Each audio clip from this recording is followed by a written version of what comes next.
What's going on, everyone? Welcome to the Ship My Money Show, Friday, July 12th edition. I'm your host, Adam Scherer. You can follow me on Twitter at ShipMyMoney DFS.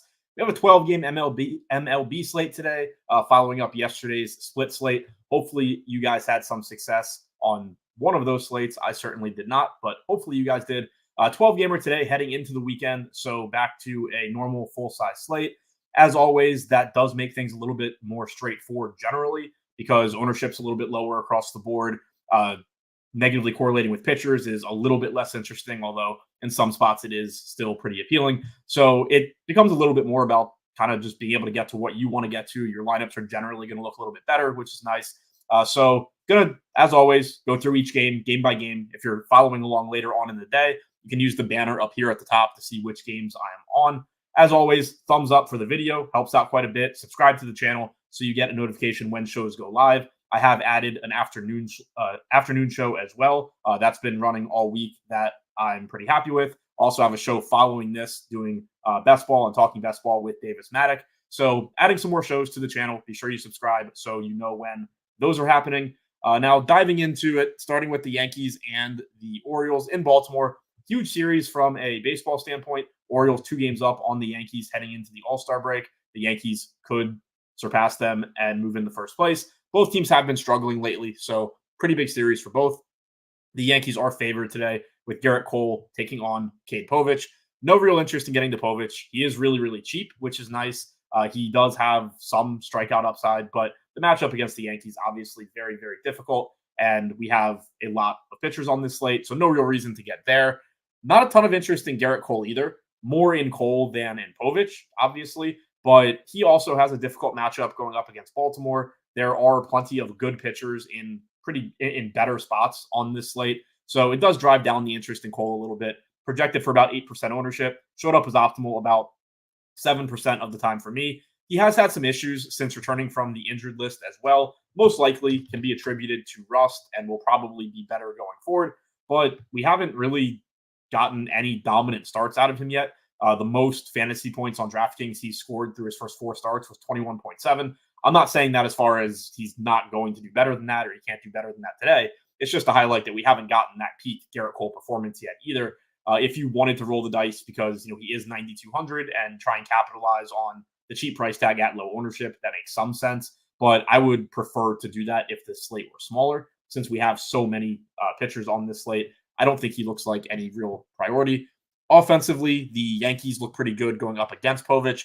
He has good stuff. It's just a matter of if he's throwing strikes. And I apparently have min exposure set, so I didn't mean to do that. It's just a matter of if he's throwing strikes.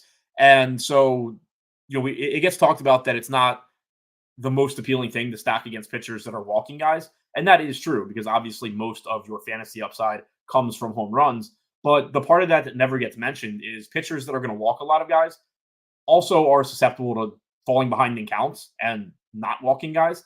Like if you're working in 3-1 counts to Juan Soto and Aaron Judge, yeah, they might get walked and you only get 2 points. But those are also very, very favorable hitting situations that Povich is prone to getting himself in. We saw that in his last start. I don't remember who it was against, but got lit up because I think Oakland, it was the Oakland game. Got lit up because he was just constantly behind in counts, getting in fastball counts where hitters can sit on that pitch and then do damage. So there is still upside, even though when he struggles, it is generally with his control. So the Yankees do look pretty good.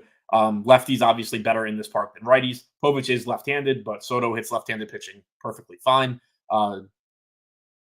Verdugo's cheap, and then ideally you get to Povich early, you get into the bullpen, and then you don't have the lefty-lefty matchup anymore. So I don't mind him in stacks. Judge obviously looks great. He can hit the ball out anywhere, so it's not as big a deal for him that it's difficult to hit home runs to left field. And the Yankees are also pretty cheap, so that does help to offset the negative park shift for their right-handed hitters going from Yankee Stadium to Baltimore, where it is very difficult to hit home runs to left field. For the Orioles, not as interested there. There's just so many teams on this slate. Cole's not getting ownership, so you don't have that negative correlation there either. They are pretty expensive across the board, at least they're good players, or their best players, rather. Westbrook at 5,200, Gunnar at 6,500. If you can get to those guys, obviously, go for it. They're going to be low owned. They have really high ceilings, but pretty unappealing matchup for the Orioles, and you're not really getting much of a price discount either.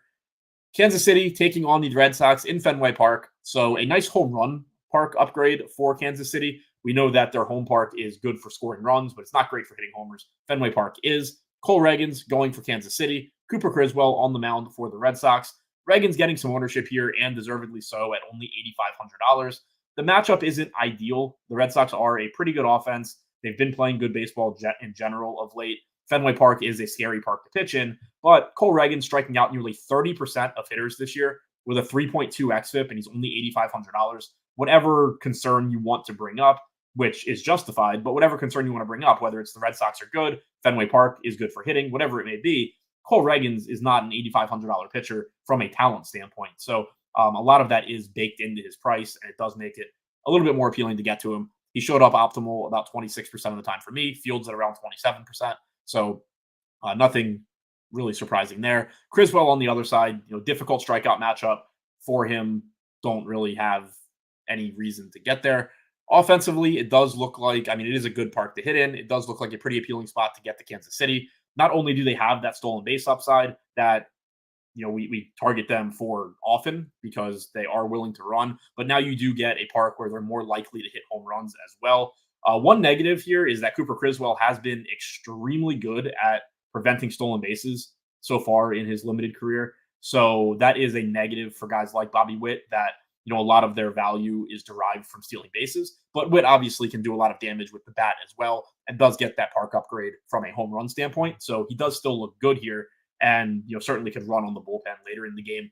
Pasquantino, left-handed power, doesn't play up quite as well in Fenway as right-handed power, but he is reasonably priced. Perez gives you right-handed power, and he's getting a little bit cheaper, which is nice. He's down below 5K now on DraftKings, so you like to see that. Pretty high upside spot. Kansas City looking like a top 5 overall stack for me right now, and a top 5-man stack. Criswell's not a terrible pitcher, but 153 expected ISO allowed to righties, 145 to lefties this year. Again, he's not a terrible pitcher, but it is a good hitting environment overall for Kansas City. Dante said, went to bed up big, top 10 in all my tournaments, and woke up to nothing. Just needed the Angels pitcher to be decent at 4K. Yeah, the problem is that Angels pitcher absolutely sucks. 4K, obviously he was an okay play at 4K, but the guy is not good.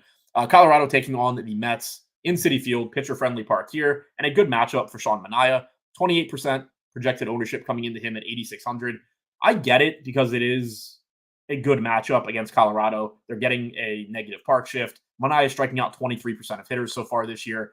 It is kind of crazy from a talent standpoint that $8,600 Sean Manaea is going to get the same ownership as $8,500 Cole Reagans. I understand the matchups are not equal. The Red Sox are significantly better than the Rockies. Fenway Park is significantly better for hitting than Citi Field, but pretty crazy when you think about what Sean Manaea is as a pitcher and what Cole Reagans is as a pitcher, and realize that the field is likely to pretty much split it down the middle between the two of them.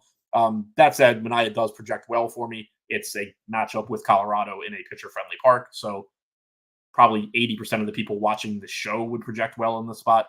So it's not anything to do with Manaea. It has to do with the matchup that he has, and he's a good enough pitcher that he can capitalize here. He walks too many guys, so that is a risk. Drives up pitch count, could be working behind in counts, all of that. 10.5% walk percentage this year, but overall a pretty average pitcher with slightly above average strikeout stuff in a fantastic spot. Tanner Gordon on the other side, not getting any ownership at 5,500.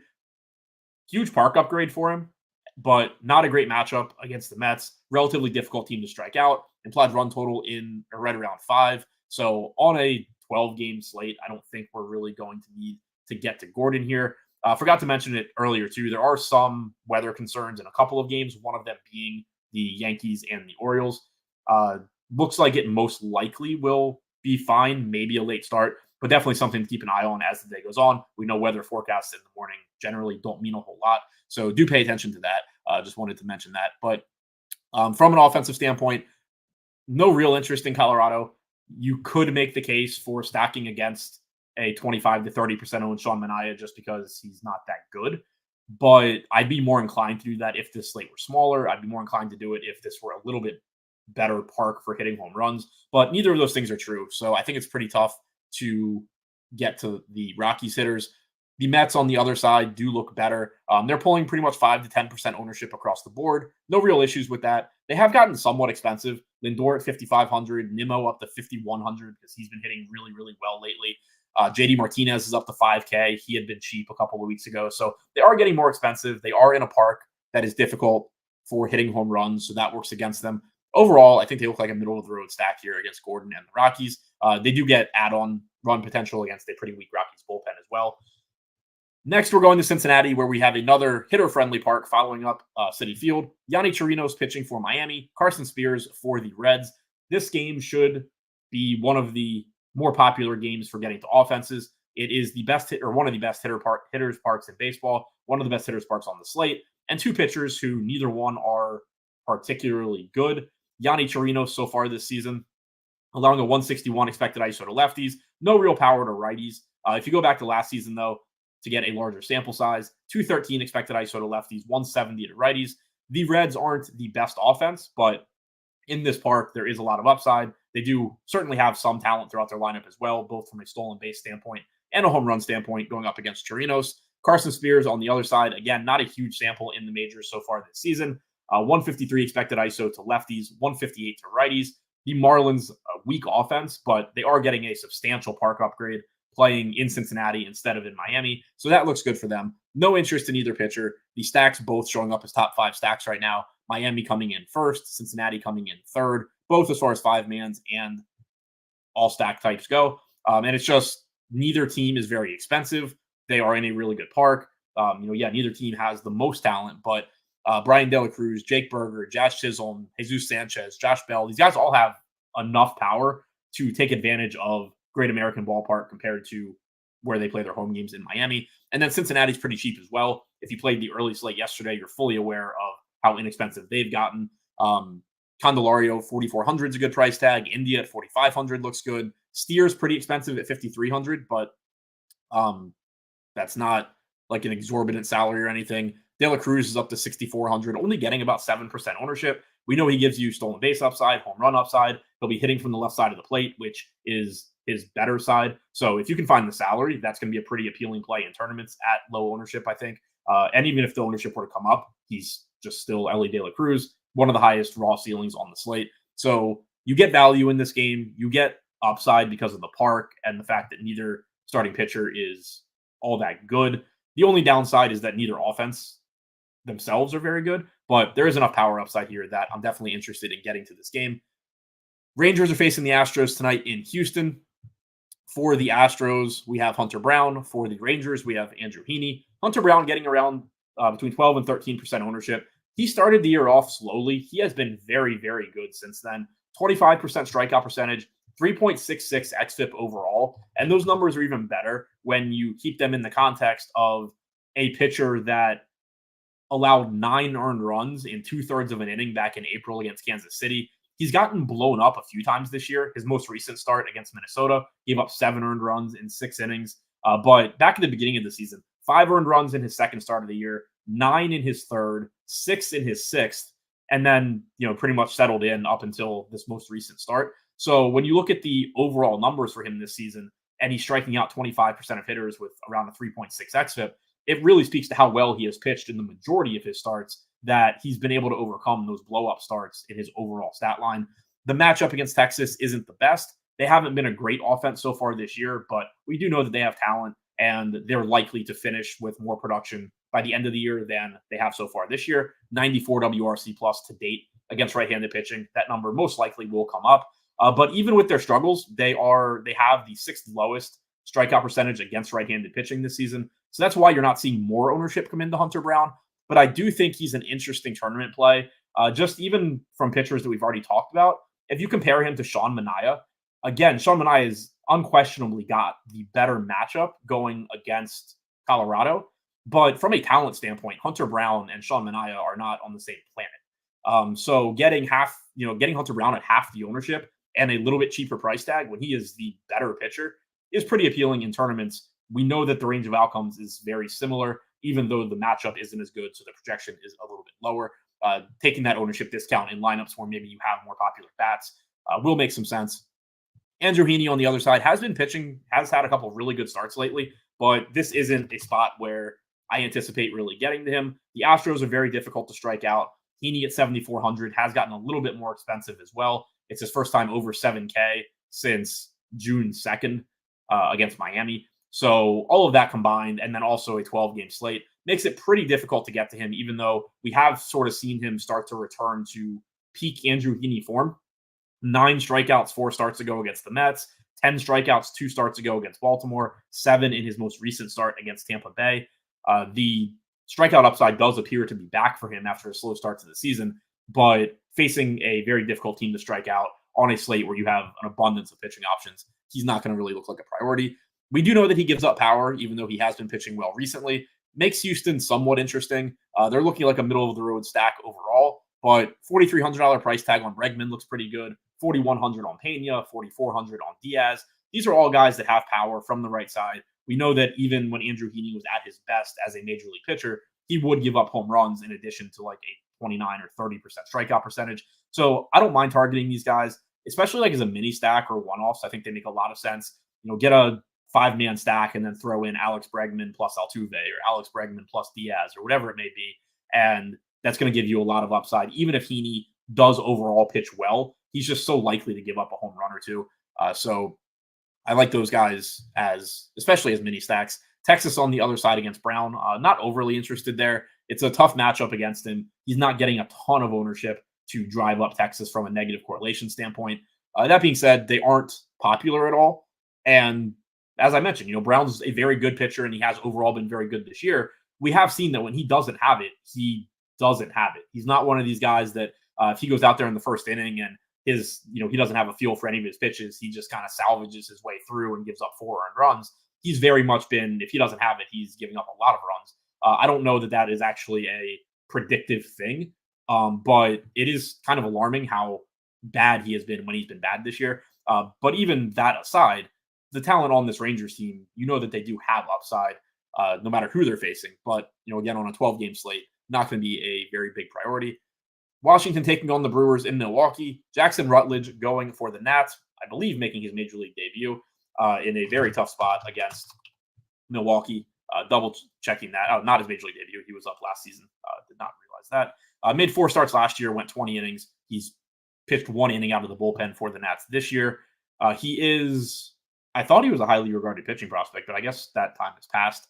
Fangraphs had him 20th in the organization coming into this year. So maybe have him confused with somebody else in my head. He doesn't look very good. Projects for like a 16 to 17% strikeout percentage going forward. He was striking out 21.7% of hitters at AAA this season and gets a difficult spot here against Milwaukee. Good hitters park, good offense, a lot of power in this lineup. On the other side, Freddie Peralta getting 26% ownership at 9,700.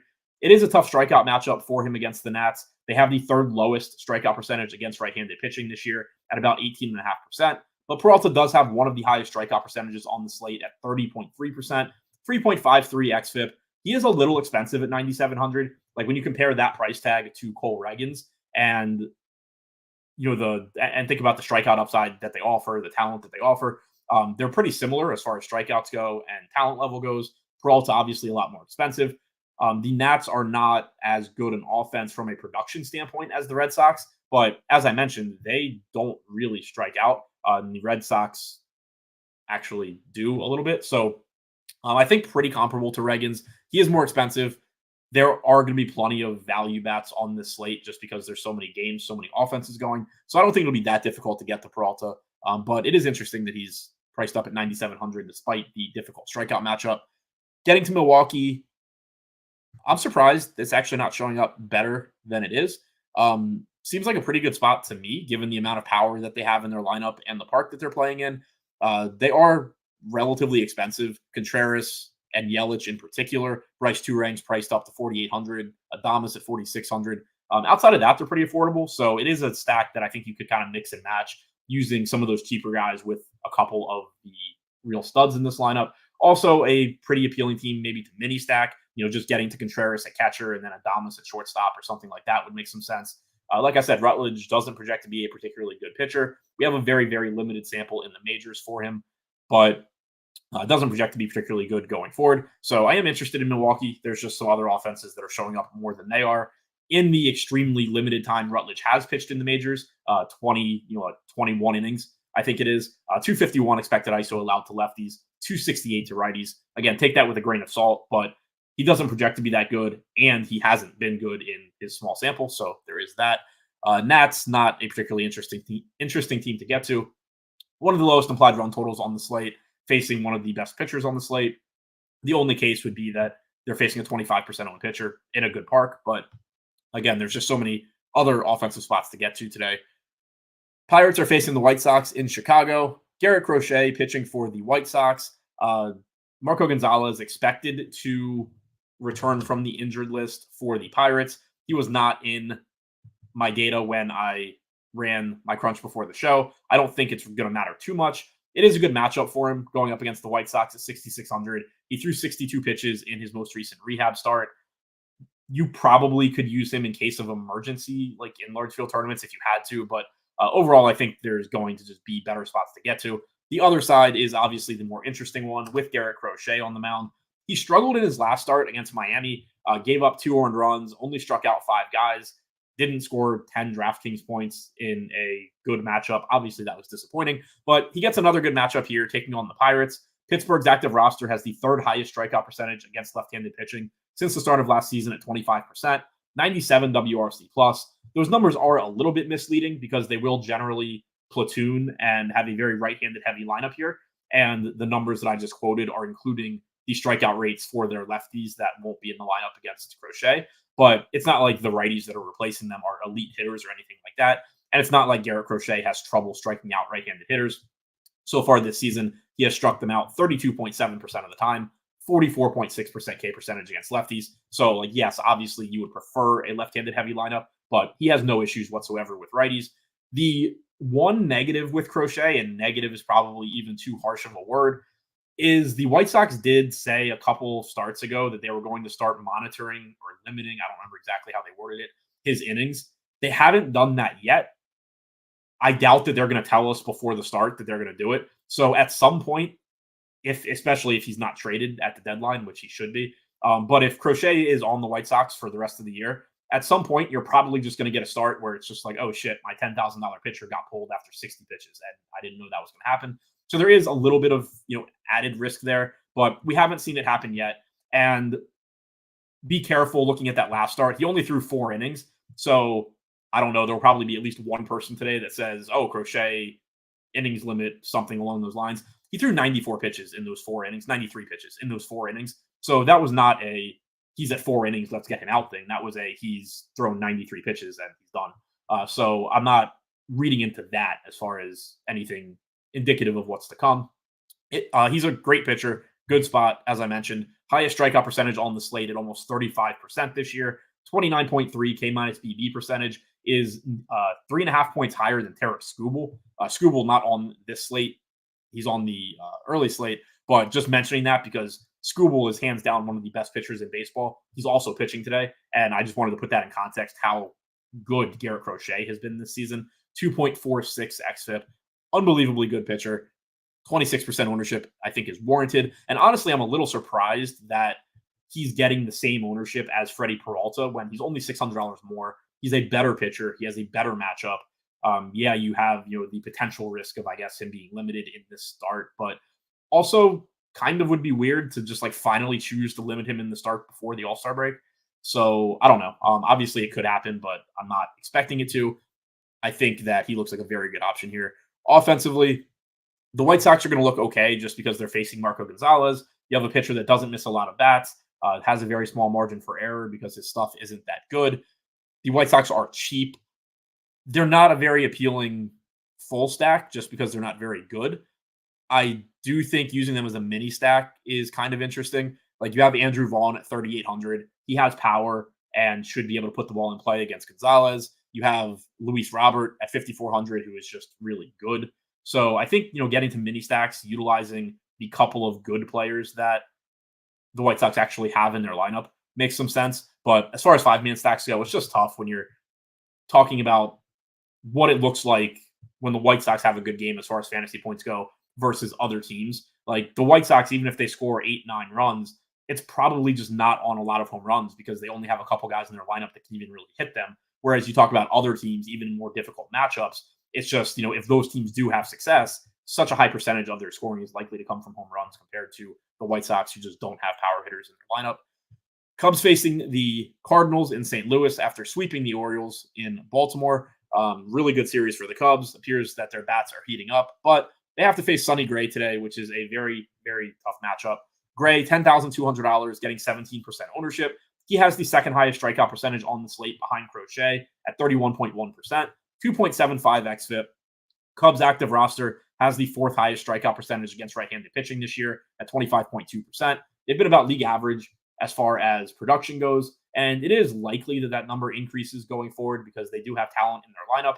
That being said, Cody Bellinger has a broken finger, so he will not be in the lineup today. He's on the injured list, so that does make the lineup a little bit weaker for Gray. The ownership makes sense to me. He's sandwiched salary-wise in between Garrett Crochet and Freddie Peralta at the same price, essentially, as Crochet. I would rather get to Crochet, especially because Crochet actually has a little bit better matchup as well. And then, he is a little bit more expensive than Peralta, so I think pretty comparable to Peralta, a little bit worse than Crochet, and he's also a little bit more expensive than Peralta. It makes sense to me that he is getting ownership, but not getting as much as Crochet or Peralta. He's a solid option, if you land there. Hendricks on the other side, expected to go for the Cubs at 5,700. He's really cheap, but I don't think we really need Kyle Hendricks on this slate, especially against a Cardinals offense that did start the year out slowly, but now has a 111 WRC plus against right-handed pitching. About a 4.5 implied run total for the Cards. They look like a middle of the road stack here. Not a great ballpark to hit in Busch Stadium in St. Louis. It does get better during the summer just because the weather heats up and the ball carries a little bit more. St. Louis gets extremely humid typically this time of year, and it is a good matchup against Hendricks, but still just kind of look like a middle of the road stack here. Hendricks so far this season has allowed a 214 expected ISO to lefties. Righties only have a 108 expected ISO against him, so we have seen lefties do more damage so far this season. Going back to last season, same kind of splits, 170 expected ISO to lefties, 126 to righties. Alec Burleson at 4,100 looks pretty good. Lars Nootbaar at 3,800 looks fine. I like Nolan Gorman a lot as a $3,900 second baseman. He's a legitimate power bat that just isn't very expensive and is facing a pitcher in Hendricks that doesn't miss a lot of bats, isn't likely to strike him out, and we know that when he hits the ball, he does a lot of damage. So I do like Gorman quite a bit as a second base play. Seattle taking on the Angels in Anaheim. Huge game for the Mariners last night, going up against the rookie called up from Double-A. Today, they will get to face Tyler Anderson, who is not an elite pitcher, but he is certainly better than the guy that they faced yesterday. Not a great DFS pitcher, doesn't get a lot of strikeouts. He does do a decent job when he's pitching well of keeping hitters off balance, getting infield fly balls, limiting damage, but only a 17% K percentage with a 505 xFIP this year. So certainly hasn't pitched that well. It's a good strikeout matchup with Seattle, but it's a good hitter's park, and I don't think we need to get to Anderson on this slate. On the other side, wasn't in when I ran stuff, but Brian Wu is getting the start, or is expected to get the start, rather, for Seattle coming back from the injured list. Don't know exactly how deep into this game he will go, but he did only throw 45 pitches in his rehab start, so I assume he's going to be at least somewhat limited here. On DraftKings, he's $8,700. I think that pretty much takes him out of play, even though the matchup against the Angels is good. It's just really difficult to say, like, oh, I'm going to play a limited Brian Wu instead of Cole Reagans, or instead of Sean Manaea against the Rockies, or instead of just finding $1,000 or $1,500 to get to the Peralta, Gray, Crochet tier. I don't really think you can play a limited Brian Wu on this slate. So I don't have interest in the pitching in this one. Certainly have some interest in the bats, Seattle in particular. As I mentioned, when Tyler Anderson is on, he's good at keeping you off balance. He has a very good changeup that he throws to right-handed hitters 46% of the time. It's allowed virtually no power this year. But when he's not on, he doesn't have anything else to get you out with. His fastball against right-handed hitters has allowed a 254 expected ISO this year, 371 expected WOBA, only has an 8.5% swing and strike percentage. So if he's falling behind in counts and getting into fastball counts, then things look really, really good for Seattle. And we know this team has power. They're getting a nice park upgrade going from T-Mobile to Angel Stadium. So again, it's a good spot overall for them. There is swing and miss in this lineup, but Anderson's another pitcher that doesn't miss a lot of bats. Mitch Garver will probably be in there at 4,100. Mitch Haniger at 2,800 from the right side is going to look good. Julio Rodriguez, really like him here. He's been one of the more unlucky hitters in baseball overall this season, and now he's getting to hit in a park that favors hitters. So I like him at 5,200. There's just cheap power really throughout this lineup. So Seattle looks pretty good. One thing to keep an eye on is potential pinch hit risk, exactly what their lineup looks like. For example, Mitch Haniger, I do like that $2,800 price tag, but if it's a competitive game in the later innings and they get into the bullpen, you could easily see like Luke Raley hit for Haniger, for example. But the counterpoint to that, and it's something that I try and mention whenever I bring up pinch hit risk, because I think pinch hit risk is important and probably doesn't get talked about or thought about enough. The flip side to it, though, is if you're stacking Seattle, you're hoping that they just light up Tyler Anderson. And by the sixth inning, this is like an 8-0 game or an 8-2 game or something. And the Mariners probably don't care about bringing in Luke Raley to face whatever relief pitcher is in. The pinch hit risk comes more from when it's like, a 4-3 game in the sixth inning. So guys like Haniger don't necessarily have that last at bat home run upside in a competitive game. Like if this is a close game and then Seattle just lights up the back end of the Angels bullpen, Haniger probably isn't in the lineup. But if they get to Tyler Anderson early, which is primarily the reason you'd be going to them, Haniger might just stay in the game because there's no real reason to still be playing matchups at that point. So it's kind of a sliding scale where I think you should be aware of pinch hit risk, especially when players are popular. But there are plenty of examples of times that they don't actually get pinch hit for as well. So I don't want to completely write them off. Angels on the other side, it is a good park. They are getting Wu coming back from the injured list. So who knows really what you're going to get from him. But he is good at limiting power. He's a good pitcher overall. 149 expected ISO to lefties since last year. Sub 100 expected ISO with a 29.5% K percentage against righties. If you're looking to the Angels, I would want to be highlighting the left-handed bats. Willie Calhoun, Mickey Moniak, Nolan Shanwell. But none of them give you a ton of power.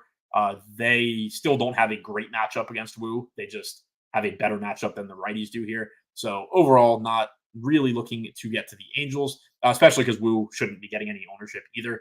Now, before we get into the final three games, as a reminder, if you haven't already signed up, you can sign up for Endgame Syndicate using the link in the description below. That's the new site that I've started with Utica, Brick75, Nerdy Tenor, and we are focusing on teaching you how to be better at DFS so that you can develop a sustainable process going forward, make money more consistently.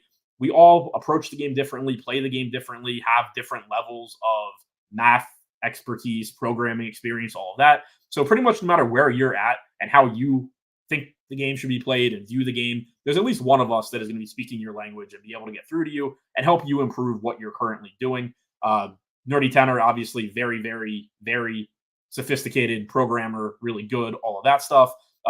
Brick is kind of between me and Nerdy. I don't really have any programming expertise, but I know sports and I am good at getting the most out of publicly available stuff that I'm not able to build. Utica, much to my surprise, a very much ball knower, does a lot of stuff on his own just through watching sports, analyzing sports. So kind of no matter how you approach it, there's somebody that's going to make you better.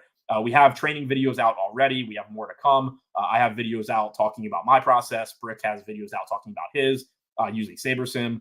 Yuta has videos out talking about his process using Fantasy Cruncher. Nerdy Tenor has videos out, game theory videos out, explaining exactly why you should approach things different ways for DFS and why it makes sense to do so.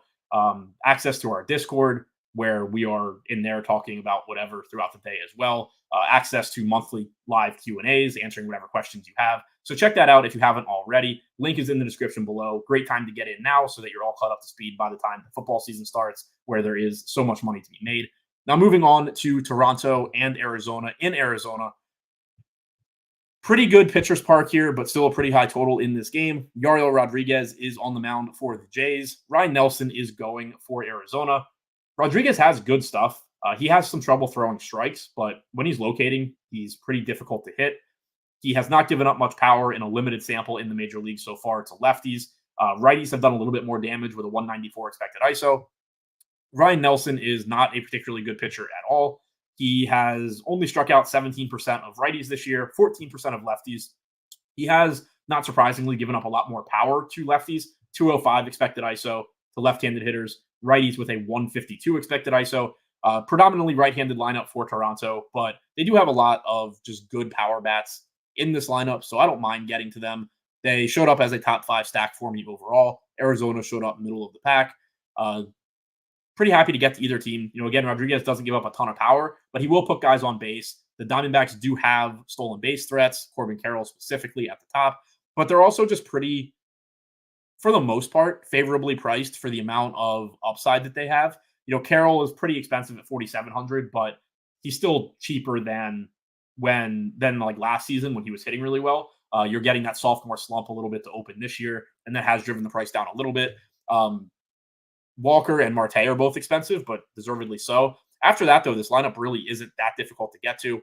4,600 for Jack Peterson, 4,100 for Gurriel. Eugenio Suarez seems to finally have remembered how to hit home runs. He's only $3,400. It's a lot of upside there against a pitcher in Nelson that doesn't miss bats. So the Diamondbacks just look like a decent stack to get to because they do have power. They're reasonably priced. They offer stolen base upside. And again, Blue Jays look a little bit better. They are also very affordable. 4,800 for Guerrero against a pitcher that doesn't miss a lot of bats. I misspoke on Suarez. Rodriguez does miss bats, but Suarez is just cheap for his power upside. Guerrero going against a pitcher that doesn't miss bats in Nelson.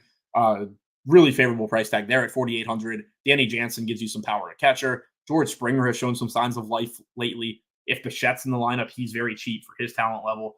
Very, very easy to stack Toronto. You'll get good, high upside lineups around them. Like if we look at what a 5-man Toronto stack, could look like, Manaea Ragans with a 5-man Toronto stack, 2-man Seattle against Anderson, and a Corbin Carroll one-off. Like that's a really high upside lineup where the Blue Jays themselves give you a high ceiling because they do have a lot of power. And then every other player in that lineup is just one of the best plays at their respective positions. So you're going to make really, really good looking teams around Toronto. That should make them relatively popular. But again, on a 12-game slate, relatively popular generally is going to mean like 10 to 12% ownership instead of 20 to 25, which is nice.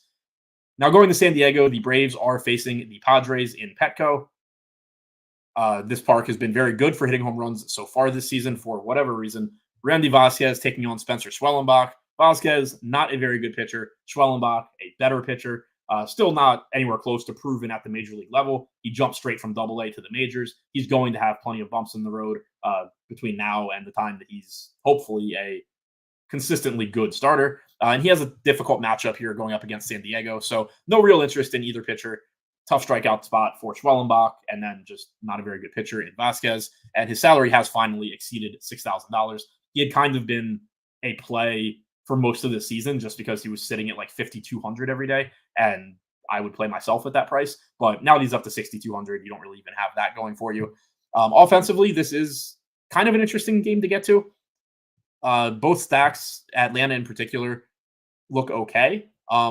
They don't stand out above some of the other ones that we've talked about, but I do like Atlanta going against Vasquez just because he doesn't miss bats. We know the Braves lineup is weaker than usual with no Acuna, no Harris. They've just struggled in general this year. Only a 91 WRC plus on their active roster against right-handed pitching. They had another disappointing game yesterday against Brandon Pfaadt, but we know the pedigree of the guys in this lineup, at least at the top. Ozzie Albies, Matt Olson, Marcelo Zuna. Those guys all have power. I feel like I forgot one too, but those guys all have power. Sean Murphy's got some power at catcher. He's been a good hitter in the past. Jared Kelenic has some stolen base upside in addition to a little bit of power at the top of the order. So it's not like you're talking about a bunch of unknown hitters here. Most of these guys are hitters that have had sustained major league success, and it's more likely than not that by the end of the year they've caught up more or less to what they normally do. And a matchup against a below-average pitcher in Randy Vasquez is a pretty good spot to get to. On the other side for San Diego, again, Schwellenbach is likely to be a pretty good pitcher at some point. So far this year, he's been okay. 23 to 24% strikeout percentage against both sides of the plate. 169 expected ISO to lefties, 104 to righties. San Diego, the pricing's not great. I think Jackson Merrill looks okay at 4,500. Cronenworth looks okay at 4,700. But I do prefer the Braves side here, and they're not getting much ownership. So I do think it's interesting. Right now, they're projected for like 2, 3, 4% ownership across the board. That probably comes up a little bit by lock, just to 5% or something like that. But still, getting like a 5% owned Brave stack against Randy Vasquez, who just isn't a very good pitcher, is pretty appealing to me. So far this year, a 234 expected ISO against lefties for Vasquez, 173 to righties. You go back to last season for a larger sample size, 233 expected ISO to lefties with a 9.9% strikeout percentage. Like, you are letting Matt Olson hit the ball, and you are not capable of controlling whether or not he hits it hard either. Matt Olson is probably one of the best home run picks for the day. Again, not in a betting sense. I don't know what the price is, but just from if you ask me who's hitting a home run, I'll take Matt Olson. I don't really think like it's hard to match up better than Matt Olson against a pitcher that doesn't generate swings and misses and allows hard contact.